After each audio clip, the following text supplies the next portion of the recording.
Once again at this hour, we're continuing our series of lessons on Philippians chapter 4 and verse 8, where Paul tells us to think on certain things. God has given us several things that we are to put on or incorporate into our minds, and as we do this, we become more like the Lord. Once again, we've noted that it does matter what we think, and then we're just going through the list of criteria that we are to focus upon. We've talked about things that are true, things that are honest, things that are just finished up less than a moment ago on things that are pure. And now we turn our attention to the next in the list. We are to think upon whatsoever things are lovely. Now, before we do that, think for a moment on this, or concentrate for a moment on this last clause, think on these things, that can be translated, let your mind dwell on these things. We want to emphasize that this is a command.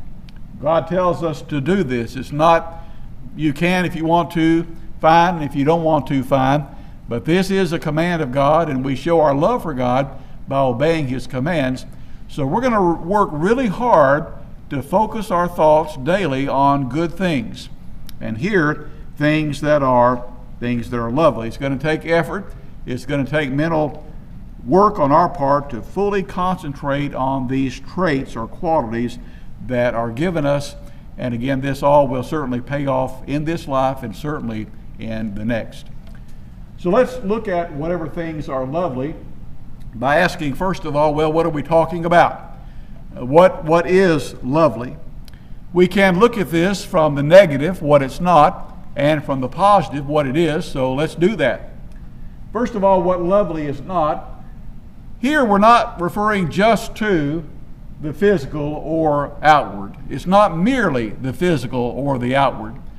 A lot of times we think of the word lovely, we may think of, ladies, a lovely dress, or a lovely sunset, or a lovely girl, or a lovely scene. And that's how we often use the word in the English language today. And we normally, again, apply that to the physical or to the outward. Several years ago, Stevie Wonder wrote a song, I think it's his best. It was a question, isn't she lovely? And it was a song about his baby girl.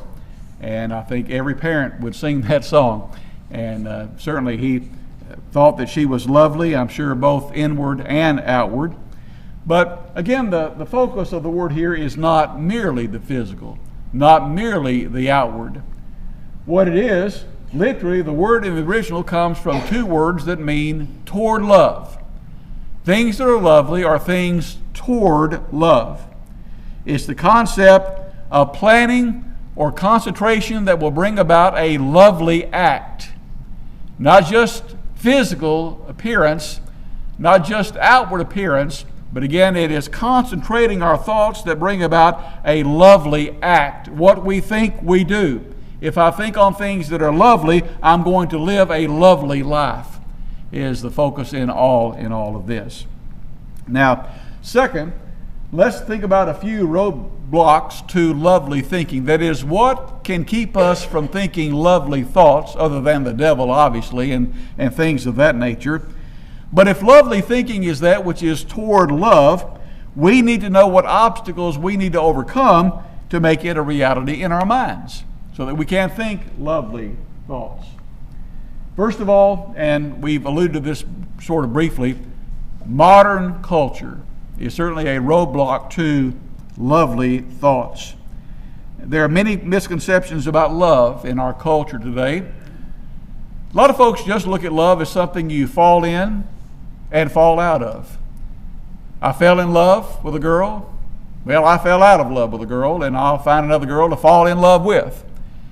Which is why so many marriages are doomed from the start, because people look at love from that standpoint.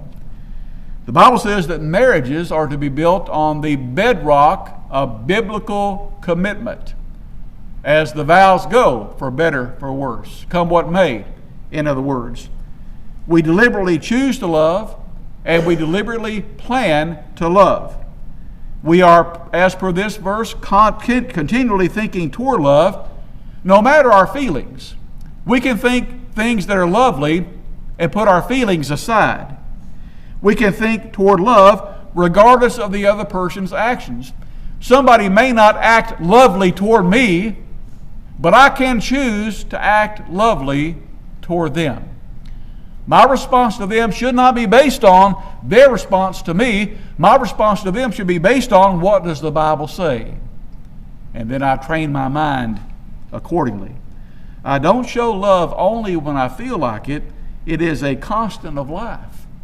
And if I've got that kind of love in my marriage, then my marriage is going to stand whatever storms may arise. If my partner and I have that kind of concept, then our marriage is not going to fail. And so, Philippians 4:8, God is basically telling us we need to think and act our way into a new set of feelings. Don't follow modern culture or what the world says to do or how the world says to think. We're living on higher ground. We're thinking higher thoughts, much higher thoughts than that. Another roadblock to lovely thinking is simply, and this could apply to all these traits actually we're looking at, is simply what we call laziness of the mind. Laziness of the mind. Planning or concentration which will bring about a loving act is downright hard work, mental work. We're talking about mental work here. If we're going to be growing in all of these areas we're talking about, including thinking on things that are lovely, we're going to have to plan on how we're going to love and then benefit others. If we're not careful, though, we let others do our thinking for us. All sorts of problems arise when I let somebody else do my thinking for me. Mindlessly sitting in front of the TV hour upon end, if I'm not careful, I allow Hollywood to do my thinking for me. And if you know anything about Hollywood, Hollywood doesn't think thoughts that are pure, as we talked about last lesson, and they don't think about thoughts that are lovely, at least from God's perspective. When we fail to plan to do loving deeds, whenever we fail to think toward love, then again, our minds really are lazy. We're not willing to put forth the effort to train the mind is the idea, and our actions reflect such. There are all sorts of verses in the Bible, and we really don't have time in this lesson to look at them, especially from the book of Proverbs. And if the wise man hit one area repeatedly, he hit the concept of being lazy repeatedly. Not only laziness in life, but laziness in thought. Go to the ant, thou sluggard. Consider her ways and be wise. Proverbs 6:6. You look at the ant. That's not a lazy creature in the least. Just disturb a fire ant mound, you'll find out right quick they're not lazy. Not at all. How long will you lie down, O sluggard? When will you rise from your sleep? Proverbs 6, verse 9. Like vinegar to the teeth and smoke to the eyes, so is the lazy one to those who send him. The soul of the lazy man craves and gets nothing, but the soul of the diligent is made fat. The sluggard is wiser in his own ways than 7 men who can give a discreet answer. As the door turns on its hinges, so does the sluggard on his bed. On and on we could read. But invariably, lazy thoughts lead to lazy lives in one form or another, and do not promote thoughts that are lovely. I want to spend the bulk of our time, though, in a text that David read for us at the start of our worship in this hour, arguably the magnum opus of thinking thoughts that are lovely would be 1 Corinthians 13, which some call the love chapter of the Bible. And that text tells us of many virtues of lovely thinking. And again, there are a number of them on the handout, and we're not going to be able to elaborate at length on any of them, so we'll note briefly each of these. Things that love does, things that love does not do. And keep in mind, whatever love does or does not do starts in the mind. If I'm thinking lovely thoughts or on things that are lovely, I'm going to be living a lovely life in God's eyes, is the idea. So verse 4, number 1, One virtue of lovely thinking is patience. Love suffers long. King James or other renderings, love is patient. Love is patient. If I'm a patient person, it takes a lot for me to get unglued. I have a long fuse. I am slow to anger. We have the example of God.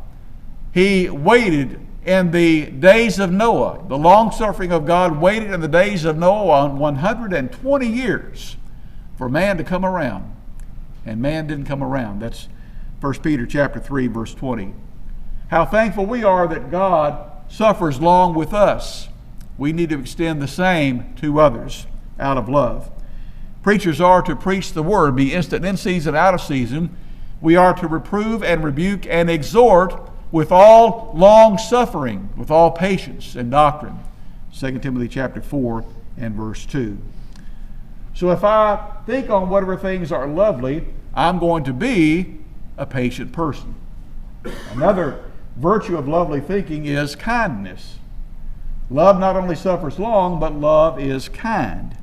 If I'm thinking lovely thoughts, then I'm a person who's kind.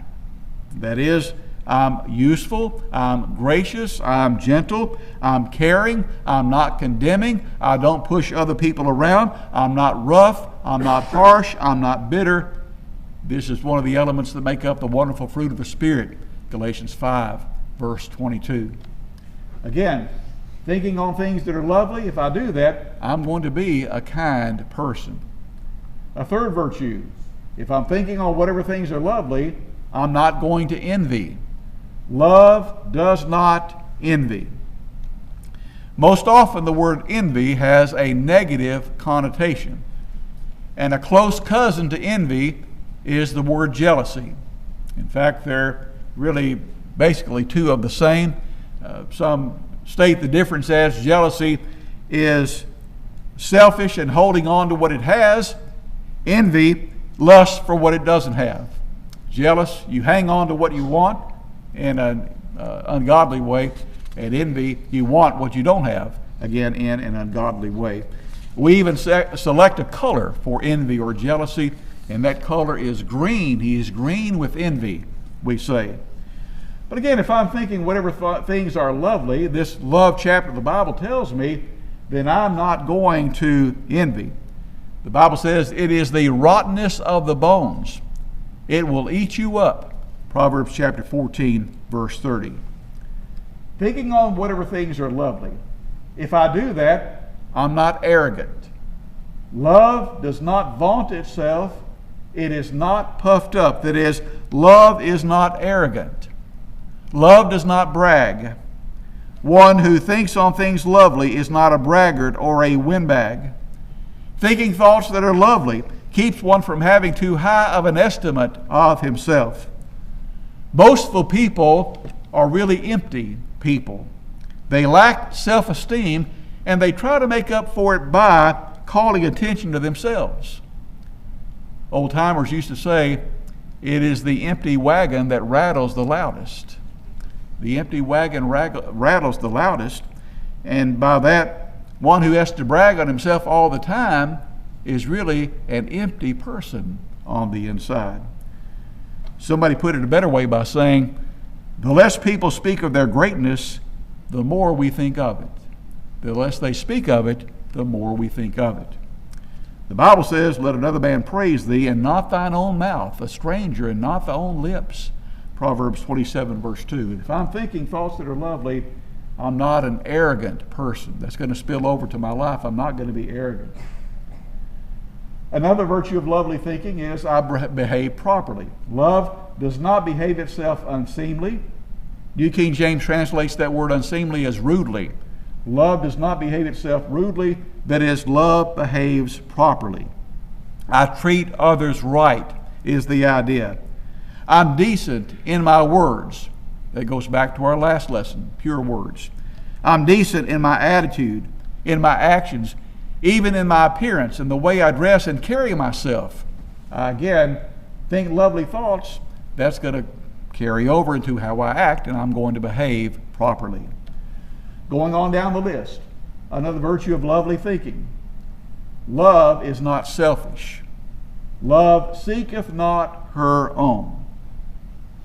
Love does not have to get its own way. Love doesn't have to occupy first place to be happy. Love is satisfied to let somebody else have, say, the best seat. Love is satisfied to let somebody else have the best piece of chicken on the platter, if you will. We're willing to put others first and step back. We're not selfish. We hear of a friend who gets a promotion, a raise. Because we love, we don't envy. And because we love, we rejoice, because we seek not our own. We're glad for them. We long to see others succeed. Certainly, we want to succeed ourselves, yes. But we're glad, not envious, whenever we see someone else succeed. Another virtue, if we think of lovely thinking, we are not quick to be offended. Let this one sink in. Love is not easily provoked. Wasps are easily provoked, if you've had experience with them. I saw a video on YouTube. He was a beekeeper, and of course they wear the suits and the hats and everything where they don't get stung, and he had a hornet's nest. It was hanging on a low limb, and he decided one day he would just put his suit on, and he shot a video of that, and he took that, I mean, we're talking about a live hornet's nest in the summertime. He took that down. Of course, he had on gloves, he was protected, and he took that apart layer by layer. And I mean, if he had not had that suit on, he would have been a dead man, or he would have been in the hospital, because there were thousands of those things just trying to get to him. Those insects are very easily provoked. You take a wide berth around those unless you know what you're doing. But some people are just like that, aren't they? They have their feelings exposed, and it seems they can't wait for somebody to hurt them. They're quick to be offended, and the slightest thing offends them. I've had people get very upset with me preaching elsewhere by calling them, I mistakenly called them the wrong name. Wouldn't speak to me after the service simply because I mistakenly called one woman by the other woman's name. If that's the worst thing I've done, I'm in good shape, right? Not easily provoked. Don't be a high maintenance person, folks. Let things roll off of you. Don't be quick to be offended. Life is too short to go through like that. I'd hate to live like that. Nikita Khrushchev, you historians remember the name, a famous Russian ruler, said this. He said, "We communists have many things in common with the teachings of Jesus Christ." Well, I would argue that, but give him the benefit of the doubt. He said, "My sole difference with Christ is that when someone hits me on the right cheek, I hit him on the left so hard his head falls off." He's a man easily provoked. And that certainly is a contrast to the way of Christ and Christianity. Thinking things that are lovely, if I do that, again, I'm not so quick to be offended. I work on that. Another virtue of lovely thinking, I don't keep a record of wrongs. Thinketh no evil. And that can be rendered, I do not keep a record of wrongs. And the picture is of a bookkeeper. And if you're a bookkeeper for a company, you keep a ledger of what is received and what has been spent. And if you want to stay in business long, you've got to keep that ledger. You have to keep those records. Folks, when it comes to people hurting us, that's when we need to stop keeping records. Don't keep a ledger, either literally or even mentally, of the wrongs that somebody has committed against you. Some people refuse to forgive, and they refuse to forget, and we know who they hurt the most. They hurt themselves in the process. Just get on with life. If somebody has a problem with me, let it be their problem. It's not my problem. I want to work it out, but it's their problem if they're not willing to work it out. I'm going on, and I'm not going to keep a record of wrongs against me. Somebody said, love does not permit the evil that is flung at us to become embedded in our memory. Just let it slide off and go on is the idea. If I think on things that are lovely. Now, if I want to concentrate on those hurts and those slights, Am I being offended? Then I'm not going to be thinking lovely thoughts, certainly not toward that person. Another virtue of lovely thinking: I rejoice in truth and not in evil. Love rejoiceth not in iniquity, but rejoiceth in the truth. If I think on whatever things are lovely, I had rather hear good news than bad news. Doesn't mean that I ignore evil in the world, but I don't gloat over. I don't gloat over evil in the world. I do not find pleasure in sin. Certainly not in my life, but I don't find pleasure in sin if I see others doing it. If I do, I'm not thinking thoughts that are lovely. I want to grieve over my sins, and I want to grieve over the sins that others commit, knowing that those sins keep us from God and ultimately from heaven. Virtue of lovely thinking is we rejoice in the truth and not evil. And then sort of wrapping up the final verse, love bears all things, believes all things, hopes all things, endures all things. So love endures, believes, hopes. If I think on things that are lovely, I'm going to bear all things. That is, I'm going to endure. I'm going to face trials, and I'm going to get through them. I'm not going to give up. I'm going to keep at it. I'm going to lean on God and lean on others who can help me, but I'm not going to stop. I'm going to endure. I'm going to bear. Believeth all things. Imperative to keep Bible verses in their context. That doesn't mean we believe everything we hear.